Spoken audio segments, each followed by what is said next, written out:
Bom, pessoal, vamos seguir agora no nosso módulo de radiologia do abdômen. Agora a gente vai falar um pouco sobre lesões expansivas do rim, né?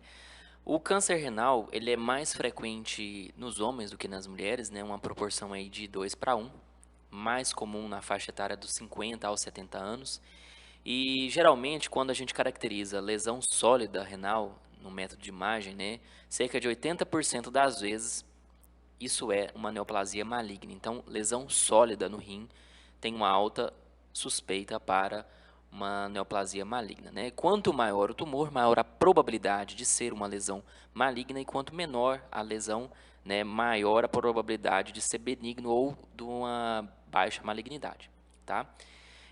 Dos tipos malignos, né, de lesões expansivas renais, a grande maioria é de carcinoma de células renais. E desses subtipos, né, histológicos, o carcinoma de células claras ele representa cerca de 70% de todas as neoplasias renais. A gente tem o carcinoma papilífero, o carcinoma cromófago, o de ductos coletores, né, também chamado de tumor de Bellini. O carcinoma medular é bem raro, menos do que 1%, e carcinoma sarcomatoide ou linfoma também bastante raro. Das lesões neoplásicas renais benignas, a gente tem o oncocitoma, cistos não neoplásicos, né, que é extremamente frequente, o angiomiolipoma, o leiomioma e o adenoma papilífero. Esses são as neoplasias benignas renais mais comuns. Sempre que a gente bate um papo sobre rim, ou que o radiologista está trabalhando, né? O pessoal sempre pergunta, né? Como é que é? Os métodos de imagem, eles são extremamente específicos? Como é que funcionam os métodos de imagem para a caracterização da lesão, né? Se você já crava que é maligno, se já crava que é benigno, né? Então, esse slide é muito importante, né? Existem apenas duas situações que você vai ver na imagem e que você vai conseguir caracterizar que aquela lesão expansiva renal é benigna e não precisa prosseguir a investigação, tá? Não precisa fazer mais nenhum método. A primeira delas é o cisto simples, né? Ou na classificação de Bosnick, a classificação do tipo 1. Como é que é o cisto simples? O cisto simples é uma bolinha de água. No ultrassom ele se manifesta dessa forma, né? Uma bolinha com conteúdo preto, é um conteúdo preto homogêneo que a gente fala, né? Um conteúdo anecoico, não pode ter nada sólido dentro dele, não pode formar nível líquido, né? Tem que ser um conteúdo extremamente, realmente anecoico, né? Um preto bem preto e um preto homogêneo no ultrassom. E todo cisto simples, né? Isso no rim, na mama, na tireoide, qualquer lugar que você vê um cisto simples, a característica vai ser sempre essa, no ultrassom. Uma bolinha com conteúdo preto certinho. E aqui dá um fenômeno, né, que a gente fala de fenômeno de reforço acústico posterior. Embaixo do rim fica mais branco, então isso aqui é um critério de benignidade da lesão. Tá? Então no ultrassom, sempre que a gente vê o reforço acústico posterior, isso fala a favor de uma lesão benigna. Tá? Então, lesão de limonites muito bem definidos, conteúdo homogêneo, com reforço acústico posterior. Aqui a gente vê o rim, tá? Então essa lesão está no polo inferior do rim direito. Aqui na tomografia, a mesma coisa, você vê uma bolinha com conteúdo homogêneo, né? A gente vai falar um pouco de cisto lá na frente. Quando eu injeto contraste, eu não caracterizo nada sólido aqui dentro, ou seja, o que eu estou vendo aqui é só líquido. E se eu injeto contraste, isso aqui não impregna pelo contraste, não vai mudar a densidade dessa lesão com a injeção do contraste iodado. Beleza? Então, o cisto simples é uma lesão expansiva renal que eu vejo e eu caracterizo ela como benigna e eu posso dormir tranquilo, não preciso ficar preocupado. Outra lesão que quando eu vejo eu consigo caracterizar ela como benigna é o angiomiolipoma típico, né? O angiomiolipoma basicamente é uma lesão expansiva renal com gordura, né? A gordura ela se manifesta como pretinho na tomografia computadorizada. Então aqui, ó, nessa imagem aqui a gente vê uma bolinha preta no rim. Quando eu meço a densidade, isso aqui tem uma densidade de gordura, tá? Compara que esse preto dessa lesão é igual ao preto aqui do subcutâneo, tá? Do paciente. Então, esse preto é igual a esse preto, então isso aqui é gordura. Então, o angiomielopoma típico também é uma lesão benigna, e quando eu vejo isso aqui eu fico tranquilo, não preciso prosseguir a investigação, isso não é câncer, não vai virar câncer, tá? Dos métodos de avaliação renal, né, dos métodos de imagem, um dos métodos que a gente pode avaliar o rim é a urografia excretora, né? Quando a gente que achados que a gente tem na urografia excretora que eu posso suspeitar de uma neoplasia? Quando eu vejo uma massa calcificada na topografia do rim, quando eu tenho um abaulamento do contorno renal, ou quando eu tenho uma compressão ou amputação calicinal, igual aqui nesse paciente, ó. Então esse exame aqui é uma urografia excretora, né? O que eu fiz aqui? Eu injetei contraste na veia do paciente. O paciente ele está filtrando esse contraste e está excretando esse contraste. Então, esses aqui são os cálices renais, certo? Contrastados. E aqui na pelve renal cheia de contraste, o ureter estaria saindo aqui. Aqui da mesma forma, um cálice renal aqui e outro aqui. E bem nessa região que as setas estão mostrando, aqui tem uma falha de enchimento. Essa falha de enchimento não é esperada nessa topografia, então isso aqui é suspeito por uma lesão expansiva renal, tá? Outro método de imagem para fazer avaliação, também a gente já falou, é a ultrassonografia. O ultrassom ele é muito bom para fazer a diferenciação de uma lesão cística de uma lesão sólida, né? E também permite ver o conteúdo da lesão cística. Vamos ver aqui. Aqui eu tenho aquele mesmo cisto renal simples que eu mostrei há pouco para vocês, um conteúdo homogêneo, beleza, lesãozinha tranquila. Agora aqui eu também tenho uma lesão cística, mas no meio dessa lesão cística eu tenho uma porção sólida, né? Então observem, o rim está aqui, né? O rim está nessa posição, bem aqui a gente vê uma bola, certo? Uma bola que tem um conteúdo preto, conteúdo cístico, só que dentro dessa bola também tem um conteúdo que não é uma bolinha, não é o conteúdo preto, igual aqui. Esse aqui é um negocinho mais espesso que está aderido à parede. Então isso aqui é uma lesão cística, mas com componente sólido, isso aqui é suspeito para lesão neoplásica. Aqui também, ó, no polo inferior do rim esquerdo, tem essa lesão expansiva que se projeta, então isso aqui é uma lesão sólida renal, né? Eu ligo o Doppler, né, o Color Doppler, né, esse box aqui. Dentro desse box, onde tem movimentação de fluido, né, ou seja, vaso passando, circulação sanguínea, ele cora, né? Então, onde tem vaso, o Doppler mostra colorido para a gente, e isso aqui mostra que essa lesão expansiva é uma lesão vascularizada, certo? Então, isso aqui é uma lesão expansiva renal, provavelmente neoplásica. Então, a ultrassonografia serve para isso, para ver se aquela lesão expansiva renal ela é cística ou se ela é sólida, e se é cística, que componente o cisto possui, tá? Mas, então a gente falou que para avaliar o rim eu tenho a urografia excretora, eu tenho a ultrassonografia, mas o melhor método para fazer avaliação renal é a urotomografia, né? Como é que é a urotomografia? A gente faz 4 fases, né? O paciente faz uma fase sem contraste, uma fase para avaliação do rim, né?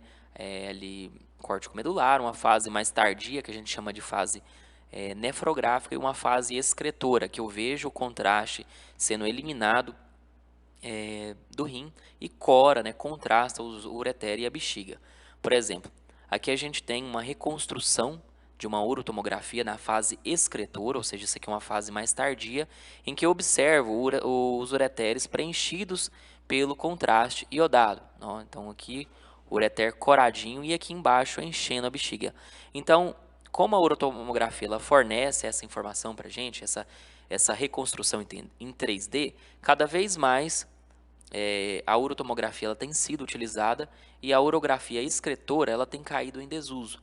Tá? Por quê? Porque a urotomo, além de mostrar uma informação que a urografia excretora mostra, ela também mostra o rim, mostra a contrastação, tem mais detalhe anatômico renal, né? Vê outras estruturas ali do lado. Então é um método muito bom, né? Que a gente tem uma reconstrução colorida, né? Isso aqui a gente mostra para o médico, o paciente fica feliz, né? Enfim, muito bom.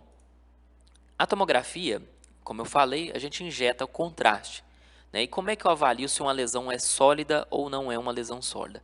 Geralmente a lesão sólida ela vai impregnar pelo contraste e a densidade dela aumenta mais do que 15 unidades Hounsfield depois na fase pós-contraste. Por exemplo, eu tenho uma lesão sólida renal, eu meço a densidade na fase pré-contraste, a densidade foi de 30 unidades Hounsfield.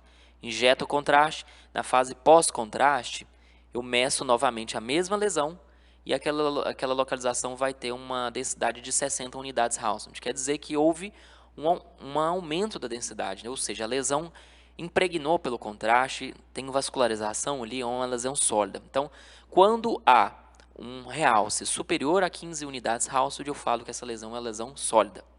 Só que a gente tem que ter muito cuidado para lesões menores do que 1 centímetro, porque lesões menores do que 1 centímetro pode ter um pseudo-realce, né, por uma limitação do método, e a gente tem que ficar esperto com isso. Então, lesões muito pequenas, a gente às vezes pode ter dificuldade de falar se essa lesão realmente está impregnando ou não. Na tomo sem contraste, a gente já pode dar algumas informações, que é o que esse quadrinho está mostrando aqui. Por exemplo, quando eu vejo uma lesão sólida, meço a densidade dela e ela mede menos do que 10 unidades Hounsfield, né? Menos 10 é uma densidade de gordura, né? Aquela lesão é uma bolinha de gordura, aquilo é um angiomyolipoma. Se eu meço essa densidade, ela está entre 0 e 20 unidades Hounsfield, 20 até 20 é uma densidade de água, então provavelmente aquela lesão nodular, aquela lesão expansiva é um cisto, né? Então eu já fico mais tranquilo com essa lesão. Aonde que me preocupa? Me preocupa quando eu vejo uma lesão expansiva renal e na fase pré-contraste eu meço a densidade e a densidade ela vai ficar entre 20 e 70 unidades Hounsfield. Isso é indeterminado na fase pré-contraste. Tá? Eu não sei falar se aquilo ali é algo sólido, se vai impregnar ou não. Aqui, quando eu vejo uma lesão expansiva renal e eu meço a densidade e ela fica nessa faixa de 20 a 70, essa lesão é uma lesão indeterminada e é fundamental a injeção do contraste iodado. E na fase pós-contraste, vi uma lesão expansiva renal, uma bolinha. Vocês podem observar que essa bolinha aqui é uma bolinha branca, meço a densidade dela. E ela possui uma densidade superior a 70 unidades Hounsfield, provavelmente aquilo é um conteúdo cístico hemorrágico, um conteúdo hiperproteico, não é necessariamente uma lesão expansiva renal. Certo? Então vamos falar agora um pouco das lesões, cada uma delas, vamos falar um pouquinho delas. E a primeira que a gente vai falar é o próprio angiomyolipoma renal. O angiomyolipoma é uma lesão benigna, né? E o diagnóstico ele se faz pela presença da gordura macroscópica, tá? Então a gente tem gordura macroscópica, é isso que vai dar a característica por imagem do angiomyolipoma. No ultrassom, como é que aparece no ultrassom? Ele aparece como uma bolinha branca, né? Então eu vejo aqui uma bolinha branca no ultrassom, eu posso suspeitar que isso é um angiomyolipoma renal, tá? Lembrar que o carcinoma de células renais, ele também pode se apresentar da mesma forma. Então, eu não estou autorizado na ultrassonografia. Se eu vejo uma bolinha branca no ultrassom, né, um nódulo hiperecogênico, que a gente fala, a chamar isso de angiomyolipoma. Pode ser, mas lembrar que o câncer de células renais também pode ter a mesma apresentação. Então, se eu vejo uma lesão dessa, eu tenho que prosseguir a investigação para a tomografia. Tá? Aqui no caso, a gente sabe, né, que aqui é um angiomyolipoma, porque o paciente fez outro método, ele fez outro exame. Ah, é um angiomyolipoma e aqui a gente está só para mostrar como é que é a apresentação dele no ultrassom, beleza? O angiomyolipoma eu falei anteriormente que é uma lesão benigna e eu fico tranquilo quando eu vejo ele ou na tomografia ou na ressonância magnética. E como é que ele aparece na tomografia? Eu vejo uma bolinha pretinha, meço a densidade e a densidade dele é menor do que menos 10 unidades Hounsfield, ou seja, é uma bolinha de gordura, né? Aquilo ali é uma gordura macroscópica, aquilo é uma lesão benigna. E na ressonância magnética? Tem esse negócio aqui, RM-FET7, que nome doido é isso, vocês não estão acostumados. O FET7 é a saturação do sinal da gordura. O que é isso? A gordura, normalmente na ressonância magnética, ela é branca, certo? Ela é branquinha, tanto no T1 quanto na sequência T2. Ela é branca. Então, quando eu jogo uma sequência com supressão de gordura, seja T1 ou seja no T2, aquela bolinha branca, ela fica preta, certo? Então, eu vejo lá uma sequência T1, vejo uma bolinha branca, aí eu faço o T1 com o FET7, ou seja, eu suprimo a gordura no T1. Se aquela bolinha branca ela fica preta, quer dizer que o sinal suprimiu, o sinal da gordura suprimiu, eu estou autorizado a chamar aquele também do angiomyolipoma. Beleza? Então, o FET7 é quando eu desligo o sinal da gordura. A gordura, em vez de ficar branca, que é o sinal normal dela, ela fica preta. Então, esse é o FET7. A gente pode aplicar o FET7 no T1, no T2, em qualquer sequência. Tá? E tem também a sequência T1 in e out phase, né? Que é essas duas aqui. Então, aqui tem o T1 in phase e o T1 out phase. A gordura macroscópica, quando eu coloco na sequência Alt Phase, acontece um fenômeno que a gente chama de desvio químico ou chemical shift. Que é isso, né? Sempre que tem uma gordura macroscópica, sempre que eu vejo uma gordura tem gordura macroscópica, né, aparece esse sinal aqui, um sinal, parece que eu vim com a canetinha aqui contornando com o rim, né? Tá vendo aqui no rim, nos vasos? Observem que aqui, ó, tem uma linhazinha preta, né, como se fosse uma tinta nanquim, né? Eu vim com a tinta nanquim aqui contornando todas as estruturas. Por que que isso acontece, o desvio químico, né, no T1 Alt Phase?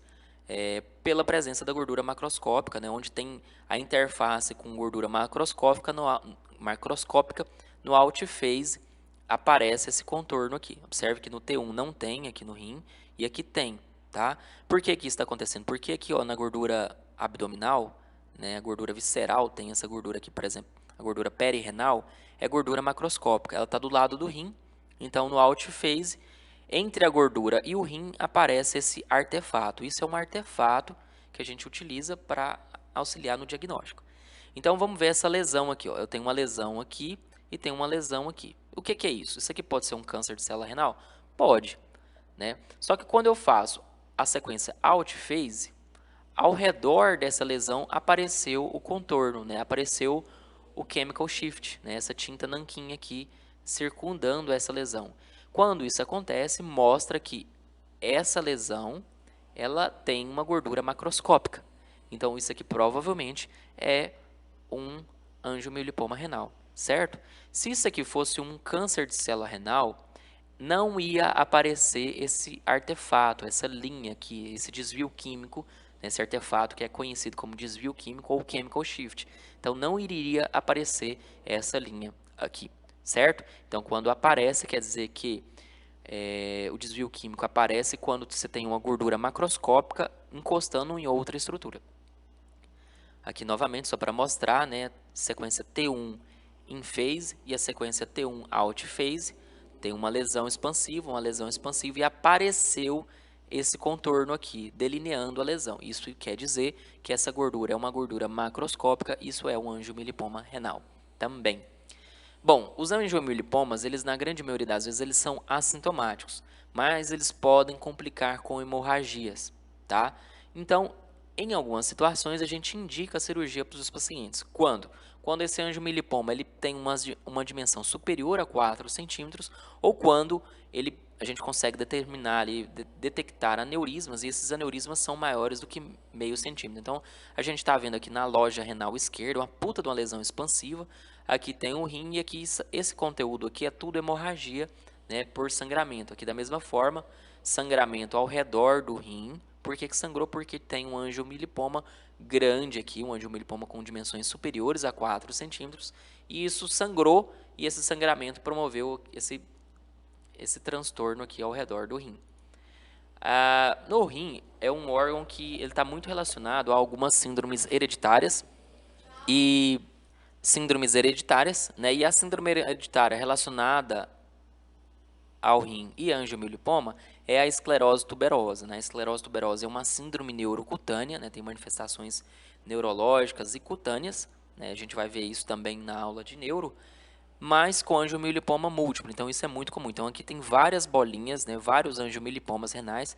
Todas essas bolinhas brancas aqui nesse paciente, né? Um paciente que é portador de esclerose tuberosa, certo? Então isso é o angiomiolipoma. E a síndrome hereditária relacionada ao angiomiolipoma é a esclerose tuberosa. Isso é importante saber porque isso cai em prova. Bom, agora vamos falar sobre o oncocitoma. Ele é responsável por 5% dos nódulos renais. E esse tumor é um tumor totalmente difícil de a gente caracterizar. Você nunca vai ver um radiologista ver uma lesão expansiva e chamar aquilo de oncocitoma, tá? Eu vou dar alguns exemplos de como o oncocitoma ele pode se manifestar. Até é importante falar que é o tumor conhecido como tumor das mil faces, porque ele pode se apresentar de qualquer maneira, né? Uma maneira clássica é ele ter uma cicatriz central, né, com as radiações, e aí lembra aí como se fosse uma roda de carroça. A forma mais clássica, mas não é tão característico assim, Nem sempre ele se apresenta dessa forma, ele pode se apresentar com uma massa heterogênea no rim, igual aqui, nessa uma lesão expansiva que está tendo uma impregnação diferente do rim, né? Então, o que eu posso falar? Isso aqui, eu posso falar aqui que tem uma lesão expansiva, né? Não posso cravar isso como um oncocitoma. E ele também pode se apresentar como uma lesão sólida, né? Impregnando pelo contraste. Então, todas as três formas são formas que o oncocitoma pode se manifestar, mas isso é totalmente inespecífico. Eu nunca vou ver uma lesão dessa e falar é um oncocitoma, né? Isso aqui eu tenho que ver, eu tenho que suspeitar que é uma neoplasia renal, provavelmente maligna, aí o cara vai para a cirurgia, opera, aí sim na histopatologia, né, o patologista que vai contar pra gente que é oncocitoma, tá? Então, é uma lesão que aparece em 5% das vezes. O mais clássico descrito a ele é essa cicatriz central, dando aspecto de roda de carroça, mas totalmente variável. Então, ele pode simular o carcinoma de células renais, tá? A síndrome clínica hereditária relacionada ao oncocitoma é a Birt-Hogg do B, em que o paciente ele vai apresentar o oncocitoma, amartoma cutâneo ou pneumotórax, certo? Agora vamos falar um pouco das lesões malignas, né? Dos carcinomas de células renais, o carcinoma de células claras, ele é o mais frequente. Ele pode se apresentar como uma lesão cística complexa, com necrose, áreas de hemorragia e pode ter calcificação no meio dessas lesões. Sempre que eu vejo calcificação, tem que ficar um pouco calcificação de permeio a uma lesão expansiva renal, eu tenho que ficar mais esperto, né? Porque aquilo ali realmente pode ser câncer renal. Ela pode ter um realce hipervascular heterogêneo, a sequência T1, um hipo em T1, um hipersinal em T2. Lembrando que, da mesma forma, eu vejo uma lesão dessa daqui, eu não cravo que é um carcinoma de células claras, tá? Não falo que é um carcinoma de células claras, eu só falo que é uma lesão expansiva renal de provável etiologia neoplásica. Isso aqui tem que ir para cirurgia e o cara lá, o patologista, que vai falar o que que era, tá? Então, eu não quero que vocês falem, né? Ah, pela foto, pela imagem, não vai cair isso na prova. Eu não vou dar lá assim uma prova, vou projetar uma lesão expansiva renal. Ah, isso é que subtipo de histológico. Isso não é função sua, né? A função sua não, isso é um cisto simples, fica tranquilo, é um angiomilipoma, fica tranquilo. Não, é uma lesão complexa, cirurgia, tá? É isso que eu quero. Aqui a gente está dando um exemplo de como o carcinoma de células claras ele pode se apresentar. Então, por exemplo, aqui nessa sequência T2 aqui, ela apresentando aqui como um hipersinal. Aqui na sequência T1, ela tem um hipossinal. E olha aqui que interessante, nessa topografia aqui, que seria essa topografia, no T1 outphase, lembra lá, não apareceu aqui aquele artefato do chemical shift ao redor dela. Apareceu ao redor do rim, né? Porque o rim tem uma interface com a gordura aqui do espaço perirenal, que é uma gordura macroscópica.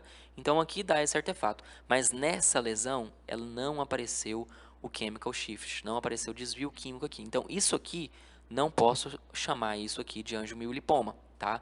Lembra lá que o angiomiolipoma apareceu um contorninho aqui ao redor da lesão e não aparece aqui, tá? E aqui essa lesão impregnando pelo contraste paramagnético, né, para mostrar que é uma lesão sólida.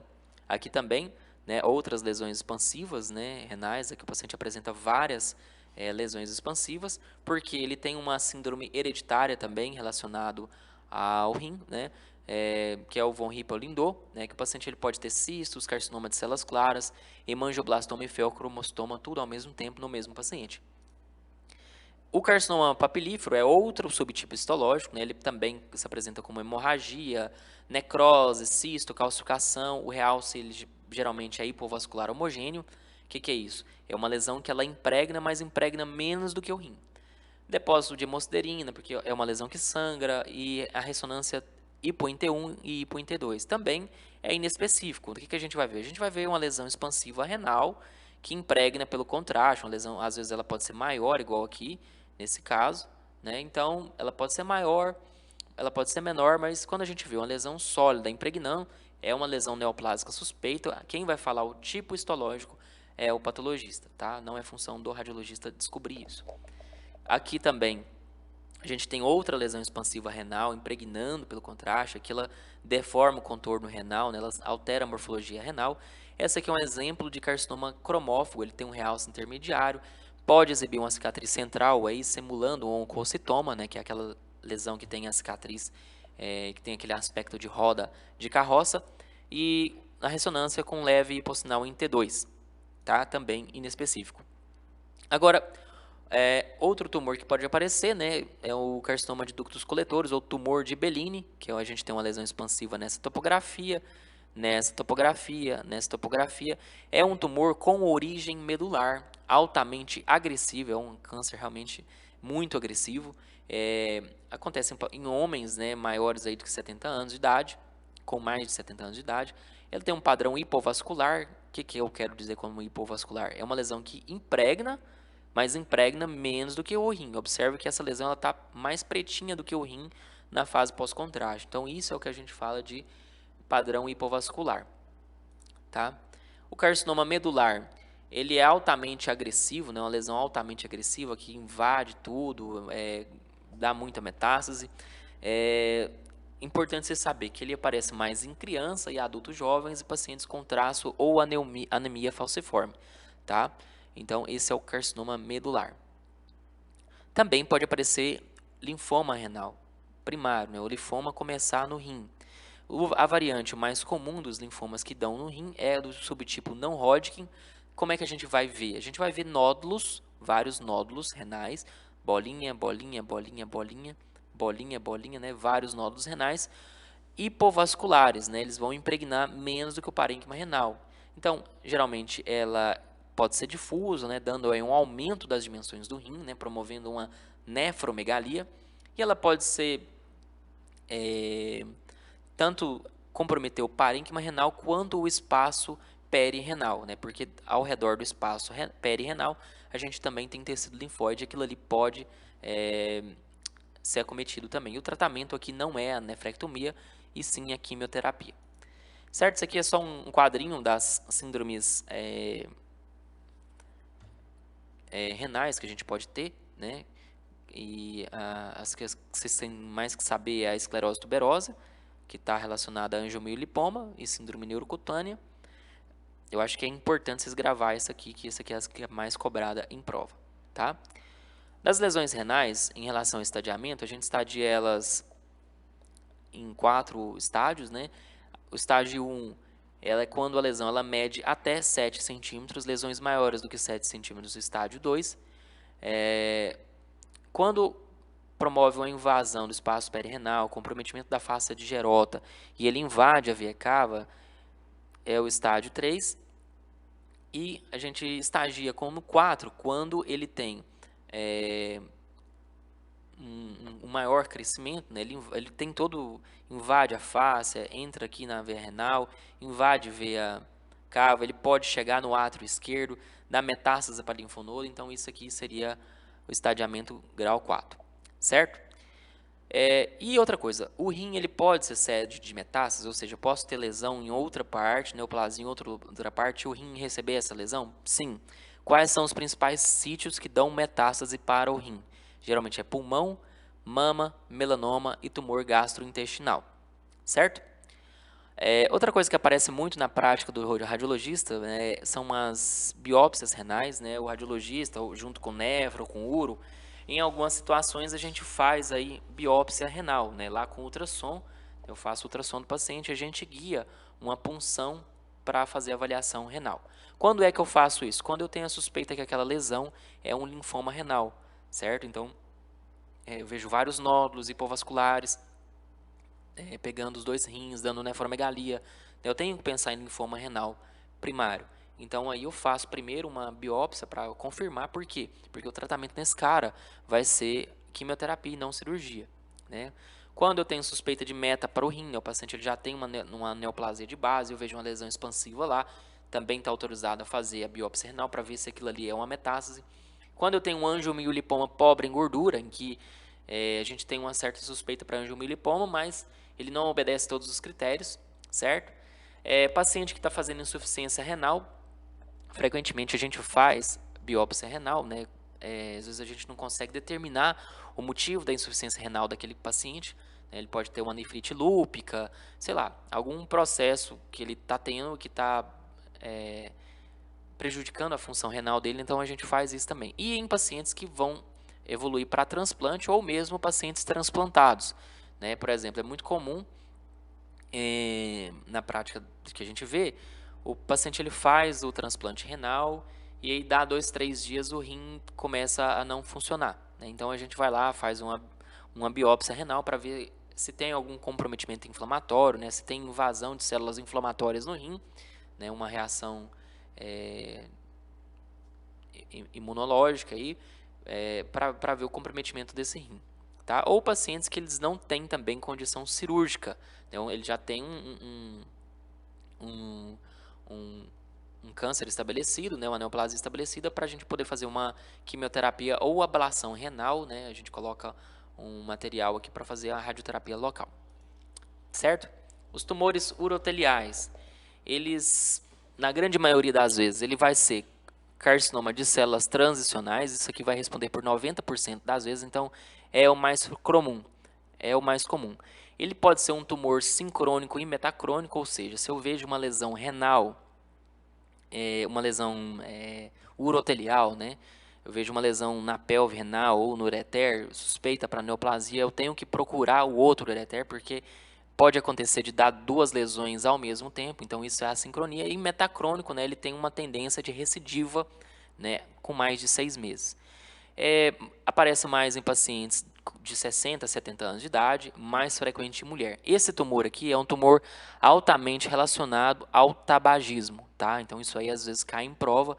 O tabagismo é um fator de risco importante. Outro fator de risco é a infecção urinária de repetição, estase urinária, certo? São fatores irritativos aí para o urotélio que favorece a lesão aparecer.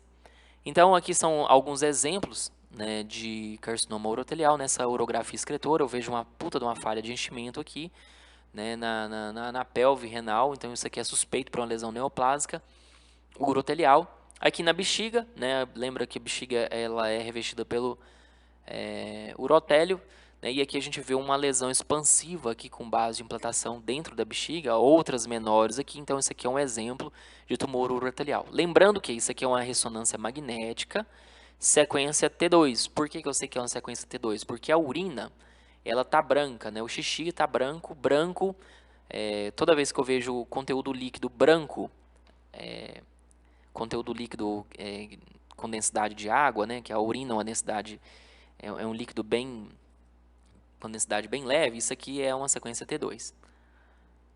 E aqui, nessa tomografia, eu vejo uma lesão expansiva aqui renal, ela se projeta para o interior da bexiga, e ela já com um componente exofítico aqui extravesical, né, promovendo até a invasão das estruturas aqui adjacentes, certo? Então, isso aqui é uma apresentação do tumor urotelial. E qual que é a clínica do tumor urotelial? Geralmente é hematúria, certo? Então, o paciente que ele apresenta hematúria macroscópica, a gente tem que investigar esse cara, né, para saber se ele tem um tumor de bexiga, para ver se ele tem um cálculo que está fazendo sangrar. Sei lá, eu tenho que ver alguma causa para explicar a hematúria. O principal método de imagem para investigar a hematúria é a urotomografia, tá? Mas a gente também pode fazer a cistoscopia, ou seja, o médico o urologista ele vai lá e faz uma análise, ele entra com um aparelhinho dentro da bexiga e vê lá como é que está a mucosa, ele filma, tira foto, isso é a cistoscopia.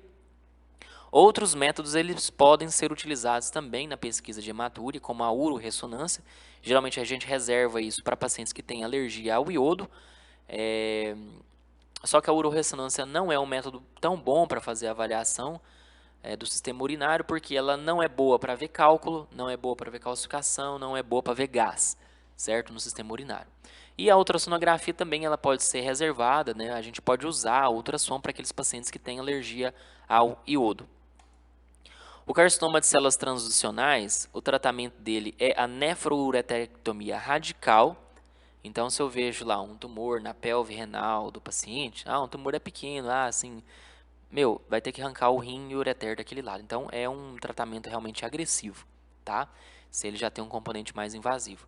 Quando ele está na bexiga, ele tem uma certa, tem esse estadiamento, né? Se o tumor é in situ, né? Se o tumor ele invade a lâmina própria, enfim. Ou quando ele possui um grau mais avançado, se ele vai possuir vai promover uma invasão de órgãos adjacentes. É importante falar que os tumores in situ, né, que está localizado aqui, eles podem ser tratados com a injeção de BCG intravesical. Tá? Então, a gente pode injetar BCG intravesical para fazer o tratamento da lesão neoplásica ali na bexiga, certo? Então, isso pode acontecer. Vamos agora falar um pouco sobre as doenças císticas renais. Lembrar que o ultrassom, né, ele é um método muito legal para fazer a avaliação de cisto renal e ele permite a diferenciação de cisto simples ou de cisto complexo, né? Que a gente tem uma bolinha junto do rim aqui, uma bolinha com conteúdo pretinho, ou seja, um conteúdo anecoico, homogêneo, né? Um pretinho igual por todo ele, então conteúdo anecoico com reforço acústico posterior. Então, é um cisto simples, eu fico tranquilo, né? Isso não me preocupa. Aqui a gente vê outra lesão, cística também, só que com aceptações no interior dela. Então, isso aqui é o que a gente fala de cisto complexo, certo? Então, esse aqui é um cisto complexo.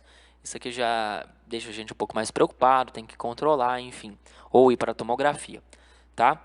Ultrassom, ele não é bom para avaliar lesões sólidas, tá? Mas é muito bom para fazer a avaliação de lesões císticas renais. Na tomografia com contraste endovenoso, quando a lesão ela tem uma densidade entre 0 e 20 na fase pré-contraste, isso é altamente sugestivo de cisto renal. Se eu injeto contraste, isso aqui não vai impregnar, tá? Se for um cisto simples, né? Se for um cisto que eu vou mostrar agora, cisto Bosniak 1, é uma bolinha de água, mas eu injeto contraste para ver se tem algo a mais nesse rim, nesse cisto, perdão. Por exemplo, nesse caso aqui, é uma lesão cística, injetou o contraste, apareceu uns septozinhos aqui impregnando pelo contraste, esses dois aqui. A gente também pode ver calcificação, pode ver lesão sólida intracística. Então, a tomografia com contraste ela é muito legal para definir o conteúdo do cisto, para ver se aquilo ali é um cisto simples ou se vai aparecer septo, se aparece calcificação ou projeção sólida intracística, tá? E aí complica um pouquinho mais a lesão. Teve um cara que chamava Bosniak. O Bosniak ele fez a classificação dos cistos renais. Isso foi muito útil porque ele correlacionou com o grau de mortalidade desses pacientes. Então, aquela bolinha de água, né, uma bolinha, parede fina com conteúdo homogêneo, isso é Bosniak 1, tá? Se aparece um septo fino no interior da lesão ou uma calcificação junto, né, um septo ou um pouquinho mais de septo, mas poucos septos mais finos, isso é Bosniak do tipo 2, também ele não está relacionado à malignidade. Bosniak 1 e Bosniak do tipo 2, ele tem 0% de chance de malignidade. Agora, se eu vejo uma lesão cística com septos mais espessos, com calcificações na parede, é um septo fino ainda, mas não fino igual esse de cá, mas um septo moderadamente fino, né, com mais septações. Isso é um cisto Bosniak do tipo 2, F. F é de follow-up, ou seja, você tem que seguir esse cisto porque ele tem 5% de chance de malignidade. Tá? Então aqui apareceu um septozinho fininho, aqui aparece às vezes mais septos e um pouquinho mais grossos, com calcificações na parede, isso é o 2F. Agora, quando eu vejo uma lesão cística com septos grossos no interior dela, com calcificações, né, septo grosso e calcificações na parede, aí eu chamo isso de Bosniak do tipo 3, tem 50% de chance de malignidade. E se eu vejo uma lesão cística, uma lesão, na verdade, sólido-cística, com componente sólido, com calcificação, né? Se eu vejo componente sólido associado, isso é um Bosniak do tipo 4. Pessoal, agora uma coisa importante a se falar é que a classificação de Bosniak, ela só serve para tomografia, tá? Tá se usando ela para ressonância, mas ela foi descrita para tomografia. Não se usa a classificação de Bosniak para ultrassonografia, tá? Então isso é importante falar.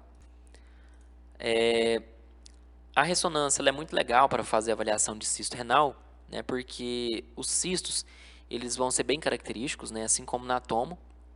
Como é que eles vão se apresentar? Eles vão se apresentar igual, vamos ver essa bolinha aqui, ó.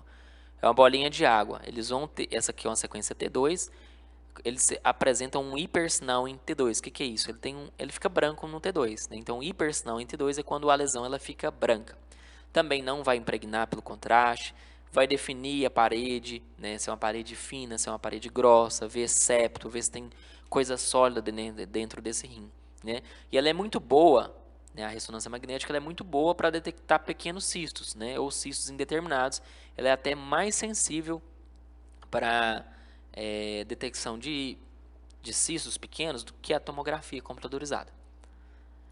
Aqui, novamente, né, várias lesões císticas aqui, né, então bolinhas branquinhas na sequência T2. Como é que eu sei que é sequência T2? Olha aqui a coluna vertebral, dentro da coluna vertebral o líquor está branco, então isso aqui é um T2. Né? Se no T2 essas bolinhas estão brancas, quer dizer que isso aqui são lesões císticas, tá? Então isso aqui é cisto renal. Aqui é uma sequência T1 com contraste. No T1, ela se apresenta como uma bolinha com conteúdo pretinho. Isso a gente fala como hipossinal. Então, o cisto ele tem hipossinal na sequência T1 e hipersinal na sequência T2. Então, aqui, bolinha com conteúdo pretinho na ressonância magnética, sequência T1 com contraste. Tá? Com contraste por quê? Porque a aorta está contrastada, né? O próprio rim está contrastado, então a aorta com contraste, isso é T1 com contraste. E eu olho aqui dentro do canal vertebral, não está branco, se não está branco, isso aqui não é T2. Existem também os cistos peripiélicos, né, que são esses cistos aqui, que eles estão na pelve renal.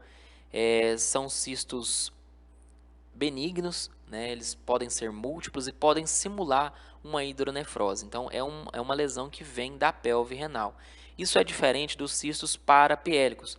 Os cistos parapiélicos são cistos que se originam do parênquima, né, a origem dele é no parênquima renal e ele se projeta aqui para dentro da pelve renal, né, e ela pode comprimir o seio renal. Como são cistos que são originados a partir do parênquima, os cistos parapiélicos, eles também seguem a regra de Bosniak, tá? Então aqui a gente classifica também como Bosniak do tipo 1, 2, 3 ou 4, certo? Então aqui ficou bem exemplificado. Aqui tem uma lesão cística que vem do parênquima renal e vem e desce aqui para a pelve renal. Então o parênquima renal é isso aqui, né? Então o parênquima renal é essa porção. Se essa lesão cística se origina a partir do parênquima renal e vem para a pelve, isso é um cisto parapiélico, tá?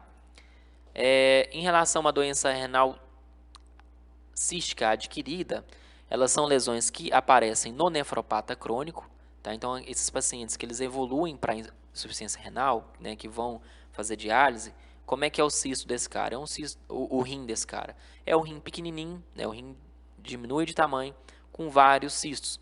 E a doença cística renal adquirida, né, no nefropata crônico, ela tem um potencial de transformação maligna. Então é muito comum, vocês que vão estar aí nos ambulatórios, vocês vão ver que esse cara, a gente tem que seguir ele pelo menos uma vez por ano para procurar lesão neoplásica nesse paciente, tá? Por quê? Porque isso aqui pode ter uma transformação maligna, né? E então a gente tem que acompanhar anualmente, né? O melhor método para avaliar o nefropata crônico é a tomografia com contraste endovenoso. Por quê? Porque é o contraste que vai deixar evidente as lesões sólidas, né? É o contraste que vai mostrar para a gente que a lesão é sólida, então a gente tem que injetar o contraste nesse cara.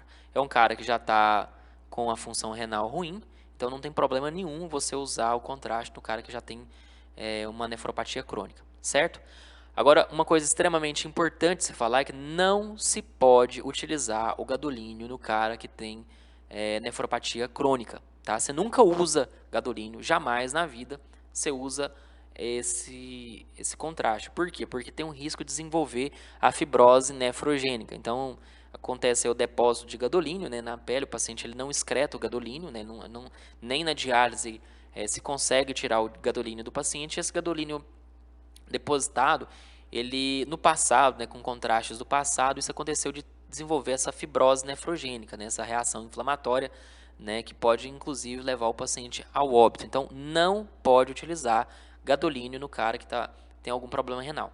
Seja insuficiência renal aguda, seja insuficiência renal crônica, seja o paciente que está dialisando. Isso está proibido. Isso é direto aqui na clínica, né, nos lugares que eu trabalho, eu tenho que suspender o contraste paramagnético em pacientes que são nefropatas crônicos, certo?